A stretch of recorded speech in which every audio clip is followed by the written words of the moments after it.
कृष्णाय वासुदेवाय हरये परमात्मने प्रणतक्लेशनाशाय गोविन्दाय नमो नमः। गोविन्दाय नमो नमः।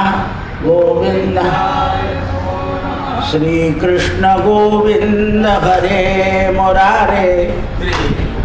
गोविन्द हरे मुरारे। हे नाथ नारायण वासुदेव।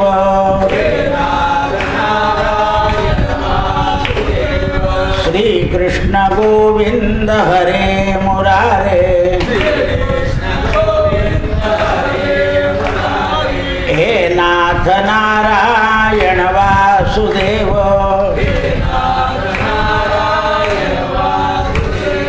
हे नाथ नारायण वासुदेव।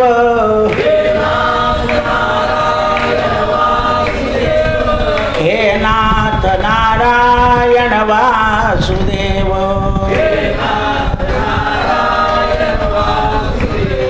नमः पार्वती पदये हर हर महा। सीताकांत स्मरण जय जय राम। जय जय रघुवीर समर्थ। आज भगवान रामचंद्रांना आणि बंधुराज लक्ष्मणांना विश्वामित्र गंगोत्पत्तीची कथा सांगणार आहे। प्रत्येक पुराणामध्ये कथेमध्ये संदर्भ थोडा वेगळा असतो। सोनभद्र नदीच्या तटावरचा मुक्काम आटपल्यानंतर सकाळी राम लक्ष्मण आणि विश्वामित्र हे रस्त्यानं चालत असताना रामचंद्रांनी विचारलं, महाराज, ह्या शुभ्र जलानं भरलेली ही नदी, हा जो तट आहे अत्यंत रमणीय आहे। या रमणीय तटाची आणि या नदीची महती आम्हाला सांगावी। म्हणून विश्वामित्रांनी गंगेच्या तीरावर आपला तंबू लावायला सांगितलं। राम लक्ष्मणांनी उत्तम प्रकारे तंबू लावला। समस्त ऋषी गोळा झाले गंगेच्या काठावर। आता पहा तुम्ही, हरिद्वार आणि ऋषिकेश सगळे ऋषी असतील, कारण दशहरा चालला आहे, काशीला ऋषी लोक असतील। आणि विधिवत स्नान करायला सांगितलं रामचंद्रांना आणि लक्ष्मणांना।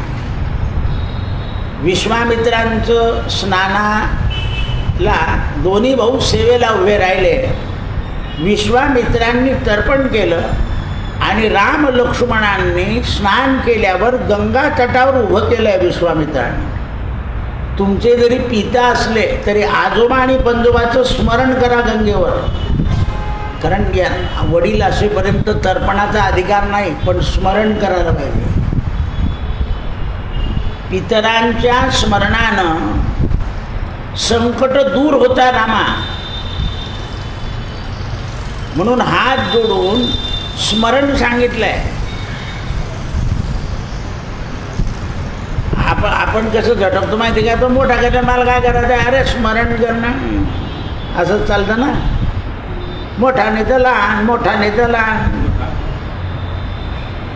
टाळतात श्राद्ध आणि मग असं कुठेतरी गडबड होऊन जाते।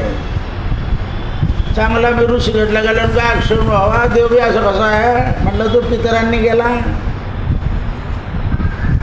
कारण त्यांचं स्मरण नाही झालं। म्हणून पुरोहित ज्या वेळा तीर्थक्षेत्रावर सांगतो तो म्हणतो तुमच्या पितरांचं स्मरण करा। ईश्वर आणि पितरांच्या स्मरणानं संकट दूर होतात, विश्वामित्र सांगताय। म्हणून वशिष्ठ आणि विश्वामित्रासारखा पुरोहित पाहिजे। इकडे तिकडे तिकडे काही नाही, इकडे पुरोहित पाहिजे तसा वशिष्ठ विश्वामित्रासारखा। म्हणून त्यावेळेस अमृता समान जल आहे, हे जे जल आहे। म्हणून तुम्ही जर तिकडे गेलात हरिद्वार ऋषिकेशला आणि पाणी म्हटलं तर त्यांना राग येतो, म्हणून गंगा जल शब्द आहे। म्हणून कल्याणकारी ही नदी आहे. या गंगा तटावर नुसता निवास केला तरी पितर आनंदित होता. त्यावेळेला आम्ही त्या विंध्याचल वासनेला गेलो होतो ना, तर तो नावाडी मला म्हणे, महाराज तुम्ही इकडे नका स्नान करू, आपण तिकडे जाऊ. म्हटलं पाण्याचा ओघ असला तरी पाणी गुडघ्याबरोबरच आहे म्हणे, काही असं धोका नाही. आम्ही तिकडे गेलो तर तो नावेतून खाली उतरला, म्हणे मी आंघोळ करतो मग तुम्ही उतरा म्हणे, कारण हात धरून उतरवायचं होतं ना. हे लोक म्हणे तू गंगेवर असं नाही, त्याचा आपण विचार कशाला करायचा, पण त्याला माझा हात धरायचा आहे, त्याने सकाळची आंघोळ केलेली म्हणून तो ओला होऊन मग माझा हात धरून मला उतरवणार आहे, एवढा ज्ञात होता तो, की यांना जर उतरवायचं आहे तर आपली आंघोळ झालेली, म्हणून तो आधी खाली उतरला नावेतून, त्याने पुढे मारले मग मला उतरवलं. ज्ञात असे लोक असतात. म्हणून मग आई धरवून आंघोळ गेली, तू त्याचं कशाला पाहत, पण त्याने आता हुशारी करून केली आहे ना, त्याला महत्त्व द्यायचं. मस्त पाणी होतं तिथे, तुम्ही गेला तर बा आपल्या काशीपेक्षाही पाणी असं खळखळ वाहतं विंध्याचल वासनेला, आणि स्वच्छ स्नान होतं. त्यावेळेस या गंगेची महती सांगतो. पण रामा लक्ष्मणा, पूर्वजांचं स्मरण नाही केलं तर माणसाची श्रद्धा टिकत नाही रे, लक्षात ठेव. कारण पितर विचलित करून टाकतात. पितर जे आहे ते विचलित करून टाकतात माणसाला. कारण ज्या तीर्थावर जातो आपण त्या तीर्थावर श्रद्धा ठेवली पाहिजे. जर श्रद्धा रहित तुम्ही गेलात तर त्या तीर्थाचं जे सार आहे तो आपल्या पदरात पडत नाही. म्हणून इथे सगळे मुनी विराजमान आहे ते गंगेकरता. असं नाही सांगितलं की माझ्याकरता आले म्हणून, नाही तर आपण काय सांगतो, मला पाहून आलं सगळं, आपला फेटा कसा आहे, गंगेकरता आले. सगळे पंढरपूरला कशा करता जाता, पांडुरंगा करता का बुवा करता.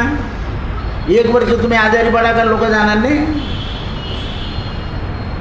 हे लक्षात आलं पाहिजे. रामा तुला आता काय ऐकायचं आहे, म्हणाले मला या गंगेचं महत्त्व ऐकायचं आहे. म्हणे ही ती पथगामिनी आहे, 3 मार्गाने चालते. ही नदी समुद्राला जाऊन मिळते. रामचंद्रांच्या प्रश्नाला विश्वामित्रांनी प्रेरित ज्ञान सांगायला सुरुवात केली. गंगोत्पत्तीची वृद्ध कथा सांगायला सुरुवात केली, म्हणजे अति जुनी कथा. हे रामा, हिमवान नावाचा एक पर्वत आहे, समस्त पर्वतांचा तो राजा आहे, आणि त्याच्यामध्ये सगळे धातू आहे. एवढा सगळा विद्वान असून त्याला पुत्र संतती नाही, कन्या संतती आहे. पुत्र संतती नाही आहे. राम म्हणाले आम्हाला हिमालयाची एक कन्या माहिती आहे. कोण? दुसरी माहिती आहे तुम्हाला? मग ऐकून घ्या ना. आम्हाला एकच कन्या माहिती आहे. नाही म्हणे, हिमालयाला 2 कन्या आहे. गंगा मोठी कन्या आहे आणि पार्वती लहान कन्या आहे. म्हणजे मग गंगा हिमालयाची कन्या कशी? म्हणाले आई, भगवान विष्णूच्या अंगुष्ट्यातून निघाली, शंकराच्या मस्तकावर गेली आणि शंकराच्या मस्तकावरून हिमालयात आले, हिमालयातून वाहते ती, म्हणून गंगोत्री. किती लाख लोकांनी दर्शन घेतलं. ही गंगोत्री आहे म्हणून हिमालयाची मोठी मुलगी आहे आणि पार्वती 2 नंबर आहे. आणि ही भूतलावर जेव्हा आली त्यावेळा भूतलाचं महत्त्व वाढलं. आपले संगीतकार होते ना बिस्मिल्ला खा, यांना अमेरिकेला बोलवलं होतं, तिथे राहा म्हणे. म्हणे नाही, मला काशीची गंगा इथे येणार नाही, तुमची थँक्स आहे, नाही सांगून दिलं होतं. शेवटपर्यंत काशीत राहिला तो. सकाळी स्नान करायचं गंगेचा, मग शंकराची शहनाई वाजवायचा. राहिला नाही अमेरिकेत. मला गंगा नाही मिळणार म्हणजे स्नानाला, कारण त्यांच्या पिढीला तो नियमच आहे, गंगेचं स्नान करायचं आणि शंकराची शहनाई वाजवायची. म्हणून ते म्हणतात, हे रघुनंदना, या हिमवानाची मनोहरणी पुत्री आणि हिमालयाची पत्नी मेना, या मेनाचं स्वरूप पाहून गंगा तिच्या रूपात घुसली आणि तिथून प्रगट झाली, म्हणून ही मेना गंगेची जननी बनली आहे. हे रघुनंदना, मेन्याच्या गर्भातून ही गंगा उत्पन्न झाली, म्हणून हिला गंगा म्हटलं जातं. ही श्रेष्ठ ज्येष्ठ पुत्री आणि दुसरी मेनाची मुलगी म्हणजे पार्वती. काही काळानंतर देवकार्य सिद्ध करण्याकरता ज्येष्ठ कन्या गंगा ही त्रिपथगामिनी झाली आणि स्वर्गाला गेली आणि स्वर्गाहून पुन्हा परत आली.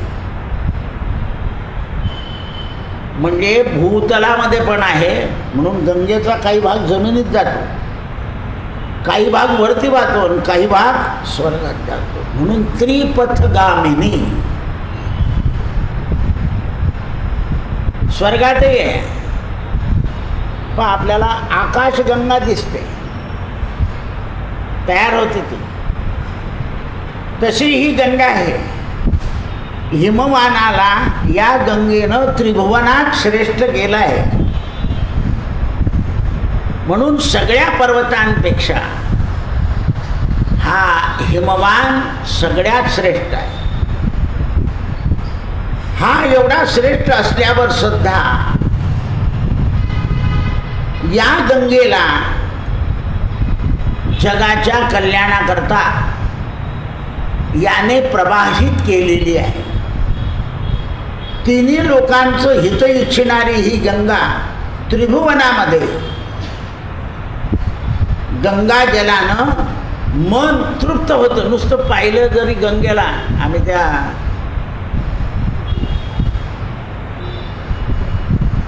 दक्षराजाने यज्ञ केला तिथे गेलो होतो, भागवत आटोपल्यानंतर अशी वाहत होती गंगा. असं पाहतं तुडुंब भरलं आणि असं मनात विचारही आला होता की बस चाललं जावं हिच्या मनामध्ये.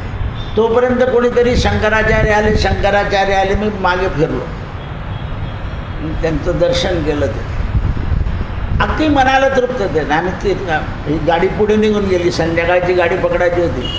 तो ड्रायव्हर म्हणे, महाराज तुम्ही असं काळजी करू नका, मी बरोबर नाही, आपला एक जुना रस्ता आहे म्हणे, दोन्ही बाजूने गंगा दिसेल तुम्हाला आणि मधून आपली गाडी चाललेली म्हणे.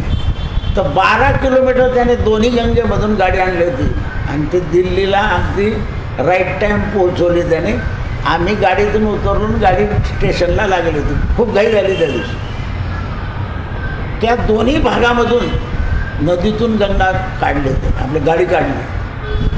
अतिशय रमणीय स्थान. म्हणून त्यावेळेस हे रघुनंदा, गिरिजा ही दुसरी कन्या ही जशी जगाचा उद्धार करते, तशी ही हिमालयाची दुसरी कन्या अति कठोर व्रताचं पालन करेल आणि घोर तपस्येनं जगामध्ये 2 पुत्र देईल की ते 2 पुत्र जगाचं विघ्न दूर करतील. कार्तिक स्वामी आणि गणेशजी. कार्तिक स्वामी आणि गणेशजी जगाचं विघ्न दूर. जसं आपल्याकडे गणपतीचा प्रभाव आहे, तसा दक्षिणेकडे षडानन कार्तिक स्वामी यांचा प्रभाव आहे. तिरुपतीच्या मंदिरावर षडाननाची मूर्ती दिसेल तुम्हाला, ते गजाननाची नाही, कारण षडाननाने तिकडे तप केलेला आहे. ज्या ज्या भागामध्ये ज्या ज्या देवतेंनी तप केलं, त्या त्या देवतेंची सिद्धी तिथे राहिलेली आहे. म्हणून गिरिजेच्या उग्र तपामुळे त्या विश्ववंदिता झाल्या दोन्ही कन्या. आणि प्रभावशाली भगवान शंकराला हिमालयानं प्रदान केली. हे रघुनंदना, ही सरिता ज्येष्ठ गंगा आणि भगवती उमा ह्या दोन्ही हिमालयाच्या कन्या सारासार संसार चुकवण्यास समर्थ आहे. जो हा संसार आहे, या संसारातल्या सगळ्या दुःख पहा तुम्ही, शेवटच्या अस्थी गंगेत टाकले की माणूस उद्धारला. पार्वतीची भक्ती केली की अन्नपूर्णा होतं. तुम्हाला दोन्ही अशा आहे की संसार सागरामध्ये असलेल्या मानवाची सांगता करतात. म्हणून रघुनंदना ही सरिता श्रेष्ठ गंगा आहे आणि उमा ह्या दोन्ही हिमालयाच्या कन्या आहे, या गतिशील आहे.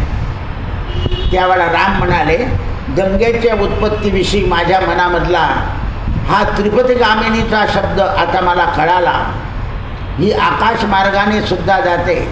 ही गिरिजाकुमारी गंगा अत्यंत रमणीय आहे आणि हिचं नाव आणखीन एक आहे, देव नदी. कोणत्याही देवाला देवत्व द्यायचं असेल तर गंगाजल घालावं लागतं, त्याच्याशिवाय मूर्तीला देवत्व येत नाही. म्हणून मी सकाळी सांगितलं नाही का, अरे तू काय ते गंगा टाक त्या विहिरीमध्ये कर सुरू. पण लोकांचा विश्वास बसत नाही. कारण काय असतं, मनुष्य त्या कर्मामध्ये असा अटकलेला असतो आणि अतिकर्मटपणामुळे माणसाचं ज्ञान नष्ट होऊन जातं. एकदा भुसावळला एका डॉक्टरांकडे शंकराचार्य आले होते त्या प्लॉटवर आणि त्यांनी सांगितलं की हा प्लॉट खराब आहे, तुम्ही विकून टाका. मग ते डॉक्टर माझ्याकडे आले, म्हणे का दादा, आता एवढा चांगला प्लॉट त्यांनी सांगितलं आणि विकून टाका. तर म्हटलं तुम्ही त्यांच्याशी परिचय आहे तुमच्या शंकराचार्याशी, त्यांना असं एक पत्र पाठवा की महाराज, मी असं ग्रंथामध्ये वाचलेलं आहे की जगद्गुरूचे पाय लागले की कोणतीच जागा अपवित्र राहत नाही. तर तुम्ही जगद्गुरू आहे माझ्या प्लॉटवर येऊन गेले, तर आता ती अशुद्धता राहिली आहे का? एवढं पत्र टाकून द्या. आता ते पत्र गेलं, आता त्यांनी पाहिलं ते आणि पाहिल्यावर ते म्हणाले, तुम्हाला हे कोणी सुचवलं हे सांगा. म्हटलं लिहून टाका ना आपलं नाव. जर जगद्गुरूचे पाय लागल्यावर भूमी शुद्ध होत नसेल तर मग तुम्ही कसं काय?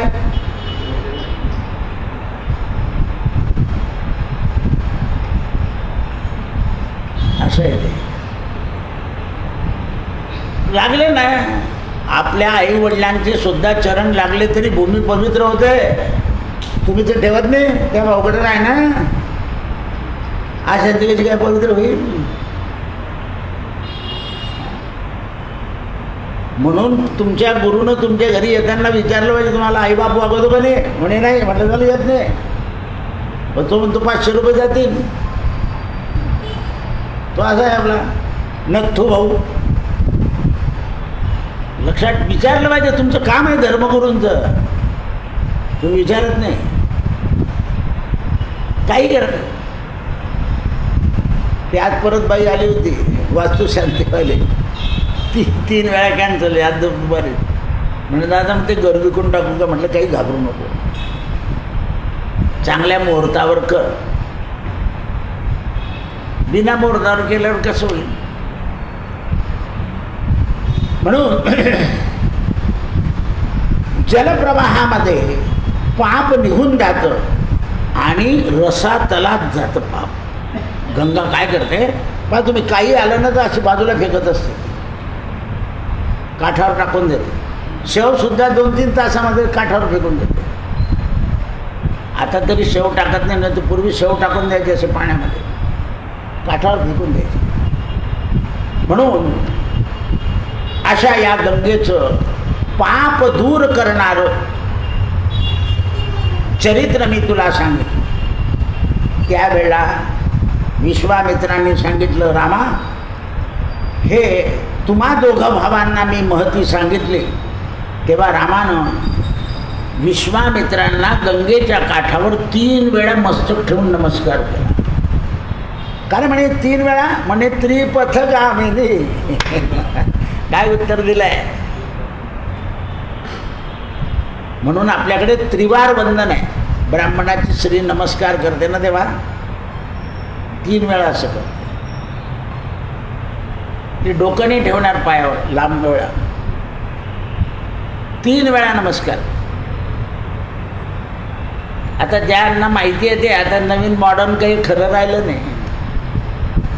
आईनं शिकवलं नाही किंवा आईकडे पाहिलं नाही, त्यामुळे सगळं ज्ञान गेलं आहे. कधी असंच नमस्कार करेल ती 3 वेळा त्रिकाळ. हे ब्रह्मन, आपण धर्मयुक्त चरित्र मला सांगा. ही हिमालयाची ज्येष्ठ पुत्री सांगितली गंगा, ही दिव्य लोक, मनुष्य लोक आणि पाताळ लोक शुद्ध करते. म्हणून जी गंगोत्री पडते ना तर ती खाली जाते आणि काही भाग वरती येतो. सगळी जर वाहिली इकडे तर कहर होऊन जाईल. आता ही हरिद्वारहून असे 6 भाग केले, 6 भागाने जाते. सगळ्या उत्तरांचल भागामध्ये पाणी पुरवलं जातं तिचं. त्या लोकांचा विरोध आहे. जसं आपल्याला नद्याजोड प्रकल्प राहतात, ते उत्तर प्रदेशवाले विरोध करतात. नाही तर कधीच नर्मदेला आणि तापीला मिळवून दिली असती गंगा, पण ती मिळू देत नाही. जर त्या दोन्ही मिळाल्या, या दोन्ही नद्यांना, तर जिकडे तिकडे सुजलाम सुफलाम. इतका आपल्याकडे भेद आहे. तिकडे बिहारकडे नुकसान होतं पुरामुळे, जीवचे जीव जातात नदीमध्ये. 2 मार्ग जर इकडे मिळवून दिले, किती वेळा प्रश्न उभे राहिले, पण 75 वर्षात ते काम झालेलं नाही, होऊ देत नाही. असं आहे.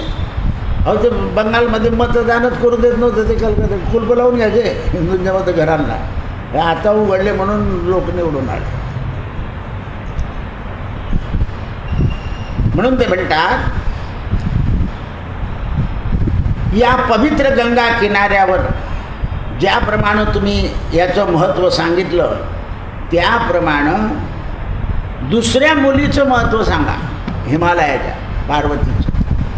परमबुद्धिमान देवता लोकांनी नीलकंठ आणि उमादेवी यांच्या क्रीडा विहारामध्ये काही संकट आणलं असं ऐकलं आहे मी. म्हणजे पार्वतीचं आणि शंकराचं लग्न झालं तेव्हा शंकर पार्वती विहार करीत राहिले, आनंद निसर्गाचा. त्यावेळेला ते प्रजा उत्पत्ती, कारण सगळ्या देवांना संकट होतं. हे तारकासूर, हे सगळे असुर उन्मत्त झाले होते. तर शंकराचं लग्न होऊन गणपतीचं लग्न झालं पाहिजे, गणपतीला मुलं झाले पाहिजे, आणि गणपतीच्या मुलांनी मग या सगळ्या राक्षसांना मारलं पाहिजे. आणि गणपतीने राक्षसांना मारले, आणि कार्तिक स्वामीने खालच्या राक्षसांचा संहार केला पाहिजे. आणि हे शंकर पार्वती अगदी आनंदात संतती व्हायचा तो विचारच नव्हता. कारण पार्वती तपी आणि शंकर तपी, दोन्ही एकमताचे असल्यामुळे संयोग नाही, फक्त तप.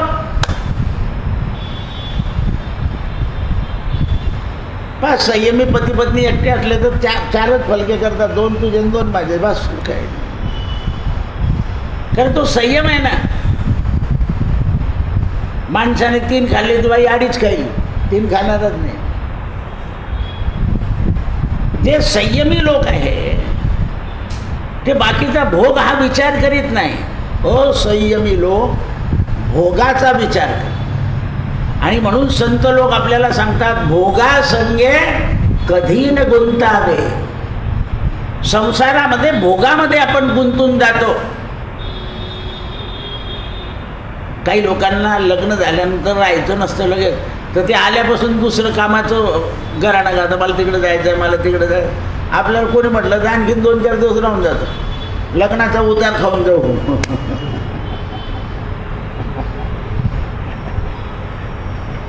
असं आहे. काही लोक आधीपासून सांगतात काय लचन लागून गेलं, काही लागलं नसतं. काय करावं, ते खरेदीवर सही करायची, याच्या आमच्याकडे जायचं, तो लग्न झालं की तुझं ते. कारण आपण अटकत जातो. ज्ञानी लोक सटकट जातात, कारण ते संयमी आहे. म्हणून शत्रूला ताप देणाऱ्या रामा, इतक्या वर्षापर्यंत भगवंताने आणि पार्वतीने विवाह केला तर पुत्र होत नव्हता. तेव्हा ब्रह्मदेवानं उद्योग केला की त्यांचा तो विहार थांबवण्याकरता दीर्घकालापर्यंत रुद्र आणि उमा देवता आपला विहार करीत असताना शंकराच्या जवळ ब्रह्मदेव गेले. सगळे देव गेले आणि नमस्कार करून म्हणाले, महाराज, देवादिदेवा महादेवा, आम्ही मस्तक झुकवतोय, आमच्यावर कृपा करा. तुम्हाला जरी संतती नसली पाहिजे तरी जगाला पाहिजे.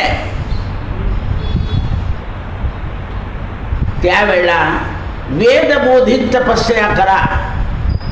आणि उमादेवी सुद्धा आणि भगवान सुद्धा वेदाची जी तपस्या आहे, इंद्रियाची नाही, वेदाची तपश्चर्या अशी आहे की वेद घोष करत राहायचं.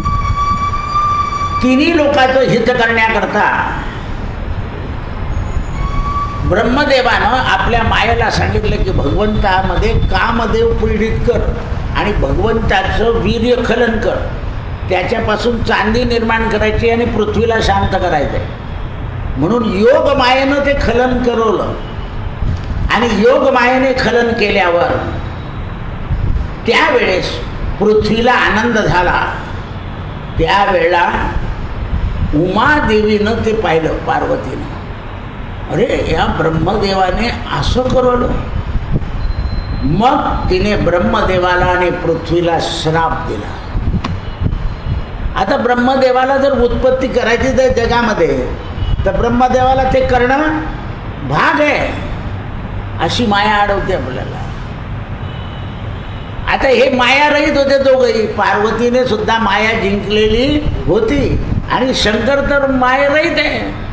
मग आता दोन्ही मायारहित झाले तर संसार कसा काय चालेल? हा जग सुद्धा काय आहे? संसार आहे. म्हणून पार्वतीने पृथ्वीला आणि ब्रह्मदेवांना श्राप देऊन टाकला की जा, तुम्ही सुद्धा आमच्याप्रमाणेच निराशवादी राहाल.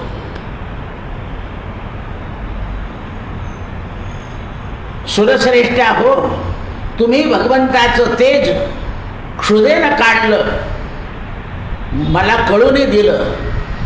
हे भगवान शंकरा, आपण क्षुब्ध झाले नाही, पृथ्वीनं ते धारण केलं. आणि त्यावेळी महाबलेश्वर शिवानं आपलं तेज सोडून दिलं आणि त्या तेजानं सगळी पृथ्वी व्याप्त झाली. आणि भगवान शंकर हिमालयामध्ये इकडचा भाग सोडून दिला आणि सासऱ्याच्या घरी निघून गेले. हिमालयात तिथे पृथ्वी नाही. तुम्ही कैलास पर्वताचं हे पाहिलं असेल, मानसरोवर, तिथे दगड दिसतच नाही, पर्वत दिसतच नाही. तिथे सगळ्यात बर्फ आहे. म्हणजे भूमीवर थांबायचं. भगवान शंकरही गेले आणि पार्वती गेले आणि टपाल चालले गेले. देवांनी पाहिलं, बरं झालं गेले तिकडे, आपलं काम झालं, पृथ्वी सुजलाम सफलाम झाली. म्हणजे सार्वजनिक जगाचं कल्याण करायचं असेल तर कल्याण जो करतो त्याला आपल्यावर संकट ओढून घ्यावं. कृष्णार्पणमस्तु.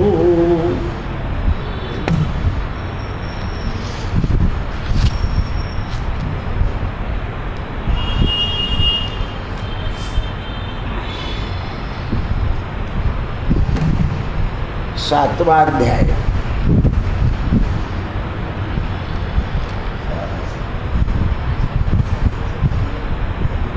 सुदेव ब्राह्मण श्रीहरीची स्तुती करून उभा राहिला, हातोडून लोडून ऐसे वर्णन झाले. पुढे कथा कैसी वर्तली सांगतो, ऐका एक चित्ती. आता भगवान धर्मराजाला सांगत होते, संपलं. आता कोण सांगताय? वाल्मिक ऋषी दृढ धनव्यास सांगत. त्याच्या दृढधर्मा राजाच्या मागच्या जन्माची कथा. रायाच्या विप्राचे स्तुती वचन ऐकोनी तोषले भगवान. मेघ गंभीर ते क्षण सांप्रत बोलते झाले. आगा सुदेवा त्वा उत्तम तपसंपादिले अतिभ्रम. पूर्वी एतत् महत्कर्म कोणी नसे केले. तू मागच्या जन्मी जे तप केलं असं तप कोणीच केलं नव्हतं. तुझ्या त्या अतिउत्तम तपासी प्रसन्न झाले असे तुझसी. तरी तू इच्छा अससी ते मज सांग. तुला मी सांगितलं की तुझी इच्छा असेल ते सांग. ऐसी ऐकोनी हरीची वाणी सुदेव म्हणेगा रमाजना. दयासागरा कैवल्यदाता. मजसी पुत्र देई सत्वता अन्य काही नको. तेव्हा देवाने सांगितलं म्हणे बघ, ऐकोनी विप्राचे भाषण हरी बोले तया लागून. पुत्रा वाचून आणिक काही मागून घे. पुत्र सोडून ना, कारण सप्तजन्मपर्यंत तुझं पुत्र सुख नसे. 7 जन्मापर्यंत देव सुद्धा काही करू शकत नाही. म्हणून देवाला हे संसारी सुख मागूच नाही. फक्त दुर्बुद्धी देऊ नको, बस एवढं मागायचं. कारण दुर्बुद्धी झाली नाही म्हणजे संसारात संकट उभं राहत नाही. लोक सगळं ना जे आहे ते 7 जन्मापर्यंत तुला नाही म्हणे. तू जशी पुत्र नाही जाण ऐसे व्रज समान हरीचे वचन. हृदय फुटोनी मृच्छित पडेला. तब त्याची पत्नी गौतमी दुःख रुदन सोडोनी पती सन्निधी बोलती झाली. ती मात्र सावधान होती. म्हणून ती म्हणाली, हे प्राणेश्वरा उठा, रडू नका, माझे वाक्य स्मरण करा. मी पूर्वी तुम्हाला सांगितलं होतं. काय सांगितलं होतं म्हणे? मी कपाळी लिहिले विधात्याने त्याची सुख समाधान प्राप्त होते. त्या द्वारकेची गंमत सांगतो तुम्हाला. त्या द्वारकेला सुदाम चरित्रात मी असं सांगितलं होतं की सुदामाच्या प्रारब्धामध्ये धनहीन होतं.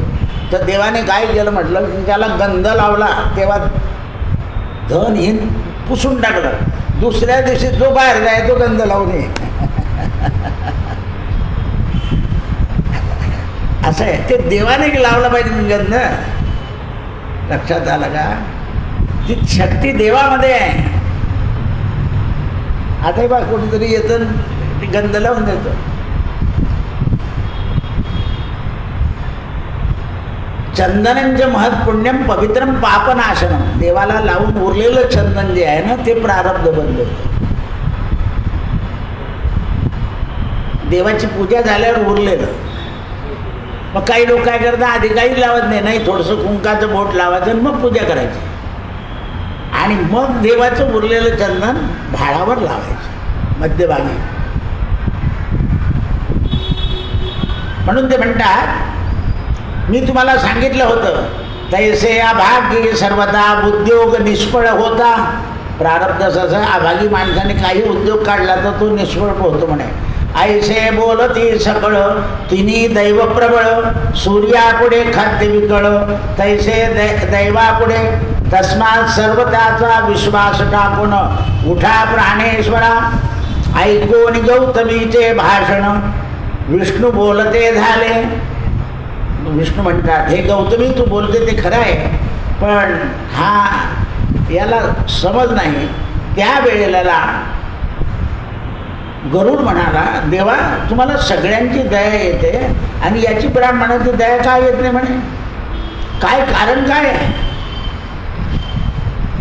असं काय घडलं याच्याकडून? तर भगवान म्हणाले, हे खगेंद्रा, बा खगेंद्र वनितनंदना, तुझं तरी अंतरी आली करुणा. तरी मम आज्ञे करून या ब्राह्मणा तू पुत्र देई सत्वर. आता गरुडाला सांगितलं की तू याला पुत्र दे म्हणे. तरी याशी पुत्र सुख मिळणार नाही. होईल याला मुलगा. आता कलियुगात तसंच आहे. आसून नसलं धारगे पोरं कसे आहे, आसून नसल्या धारगे. आपल्याला विचारलं तर काय चाललं आहे, पण तो नाही म्हणत की बाबा झोप झाली की नाही, औषध संपलं आहे का? आपल्याला सांगावं लागतं. तो पाणी आणून देत नाही, आपल्याला म्हणावं लागतं पाणी पी. आपण पाणी भरतो तो मस्त पितो, बाप पाणी म्हातारे पाणी भरताना तरुण झोपलेला राहता. इतिहासात नोंद घ्या. आणि माळ जपतो म्हणाल काय, बाप पाणी भरतो तू माळ जपतो. असं रोकडं समाजाला सांगितलं पाहिजे. हे म्हातारे त्या मोठ्याला नळीला होता ना, कुरकुर करता आणि हे मोबाईल खेळता. काय परिस्थिती आहे? असं नाही आहे. त्यांच्या मानाने त्यांना कामं दिली पाहिजे, बाकीचे कामं आपण केले पाहिजे. म्हणून कलियुगात पुत्र असून सुद्धा उपयोग नाही. परितया पुत्रापासून तुम्ही दुःख व्हाल दारुण, तथापि चित्ती विचार करून हरिभजन न सोडावे. मुद्दा सांगून दिला देवाने. पुत्र होईल तो दुःख देईल, पण त्यावेळेला सुद्धा हरिभजन सोडायचं नाही. मुलगा गावाला गेला तर जास्ती भजन करायचं, उलट की सुखरूप यावं म्हणून. असं आहे ते. हरिभजन नाही सोडायचं. श्रीहरी चरणी जडली मती, म्हणून धन्य आहे जगती. निष्काम किंवा सकाम भक्ती, हरीशी अतिप्रिय. मती जडली की सगळं काम होतं म्हणा. त्याचा न धरता अभिमान, अंतरी चित्ती हरीचे चरण. तुम्ही जी भक्ती करता त्याचा अभिमान धरायचा नाही, फक्त हरीचं चित्त आणि आपलं चित्त एक करायचं. जो नर जगी सर्वमान्य, आणि तोच धन्य होय. दुस्तर भवसागरा तोनी तरावया. ऐसे गरुडमुखी वर देऊन, सुदेवासी भगवान झाले प्रसन्न. वैकुंठासी गमन करत झाले, सुदेव स्वश्रीत इष्ट वर लाभत. स्वगृही पातला पुढे लोटला काही काळ, पत्नी गर्भिणी झाली. 9 मास पूर्ण होता पुत्ररत्न झाला. गौतमास आनंद झाला, प्रसूती दुःख लोपले. सुदेव द्विज पाचरिले जातकर्म. मुलगा झाला म्हणून जातकर्म केलं. सकळ द्विज बोधवले, यथाशक्ती दाने दिले. ज्योतिष ब्राह्मणाकडून जातक वर्तले, पुत्राला गुणी. मुलाचं नाव ठेवलं सुदेव. शुक्ल पक्ष रोहिणीवर तैसा पुत्र वाढे दिवसेंदिवस. योग्य वेळ येता व्रतबंधन करिता झाला. मुलगा इतका हुशार निघाला म्हणे. वेदाध्यायन शास्त्र शिकला पूर्ण. स्वपुत्र झाला विद्वान, सुदेवानंदला. पुढे आपण धन्य मानित. सुदेव वर्तता पुत्र सहित, देवल मुनी घरा आला. दयोगाने देवल मुनी आले म्हणे. तया पुत्राचे सुलक्षण पाहून आनंद झाला. मग देवल मुनीला आसन दिलं, पूजा केली आणि शुकदेवाला बोलवलं. देवल मुनीच्या चरणावर त्याचं मस्तक ठेवलं आणि त्या सुंदर कुमाराला पाहून देवल मुनी म्हणाले, अरे दुर्लभ गुणसागर, तुझं पुत्र लाभला सुंदर प्रसन्न. पुत्र जगात वेदाध्यायन करता बुद्धिमान असता. ऐसे बोलोनी शुकासी जवळ घेऊन, कौतुकी हस्त पाहती. यांनी हातपायाला सुद्धा केला. रेखाती सुंदर छत्र, 2 चामर, गोल वर्तुळ, कमळ, सहस्रपत्र, सगळे चिन्ह चांगले. अंगुष्ठी सुंदर यवकृती, अंगठ्यावर यव. अंजली शोभत, बुबुळ चांगलं, डोळे चांगले, कान चांगले. ऐसे बोलोनी कुमारा प्रत पुनवी प्रत बोलते. अगा सुदेवा तुझा पुत्र गुणसागर केवळ. सगळी लक्षणे चांगले. शंका सारिका कंठ, सिग्न कुरळे केस, वृक्षस्थळ गुंच, स्कंद चांगले. हा सौभाग्याचा सागर. ऐसे बोलोनी हलवित मान, सुस्कारा टाकला. एवढं सगळं जाणलं ऋषी देवल ऋषीने सुस्कारा टाकला. सुस्कारा टाकला म्हणजे सगळे लक्षण आहे, पण कुमाराची लक्षणे कशी झाली म्हणे, बुबुळा बिन नेत्र गरज काय साचार, सुदेव हात वनंदन 12व्या वर्षी जळात बुडून मरण पावेल. झालं 12व्या वर्षी मरणार म्हणे. निघून गेले गौतम ऋषी, गौतमी द्विज तापसी दुःख धरणी पडला. देवल ऋषी गेल्यावर हा जमिनीवर पडला आणि त्यावेळा त्यांची जी पत्नी होती तिनं गौतमीनं त्यांना धैर्य धरून उठवलं आणि सांगितलं की असं करू नका. या गौतमानं आपल्या मुलाला घेतलं, त्याचं चुंबन घेतलं, त्याचे हस्त धरले, पाय धरले आणि सांगितलं की काय रे बाबा मला दुःख देणार. तेव्हा ती गौतमी म्हणाली, तुम्हाला देवाने सांगितलं होतं ना की तुम्हाला पुत्र सुख नाही आहे, पण काय करायला सांगून गेले ते ऐकलं का? म्हणजे काय, हरिभजन सोडावे. हरिभजन सोडू नये म्हणजे याचा मृत्यू चुकेल. गौतमीच्या लक्षात आलं. शंकरादि महादेव तेही दुःख पावले, असुरेश्वर बलिराव तोही बंधना पडला. अनेकांचं उदाहरण दिलं. हिरण्याक्ष पावला मरण, वृत्रासुराचे झाले निधन. कार्तिक आणि रावण हेही गेले छलछेद होऊन, तरी अवश्य यथार्थ धडा घेऊन समस्त आपण उठावे त्वरित आणि हरिशी भजावे. हे जरी सगळं असलं तरी तुम्ही हरिभजन सोडू नका, कारण देवाने सांगितलं आहे की कोणतेही संकट येऊ दे हरिभजन सोडू नका. आणि तो उठला आणि पत्नीला म्हणाला, खरं तू मला धीर देते, पण आता हे 12 वर्ष पूर्ण व्हायला अजून 4 वर्ष आहे ना. म्हणजे मग कशाला चिंता करता, कोणी पाहिजे 4 वर्ष, करा हरिभजन. आणि त्या दिवसापासून दोन्ही पती पत्नी हरिभजनाला लागले. अधिक माहात्म्य सार बृहद नारदी पद्माधार, सज्जन श्रोते ऐकती चतुर. सप्तमोध्याय श्रीराम जय राम जय जय राम. हरि विठ्ठल. सत्यगुरु राये कृपा मज केली, सापडले वाटे जाता गंगा स्नाना. भोजना मागती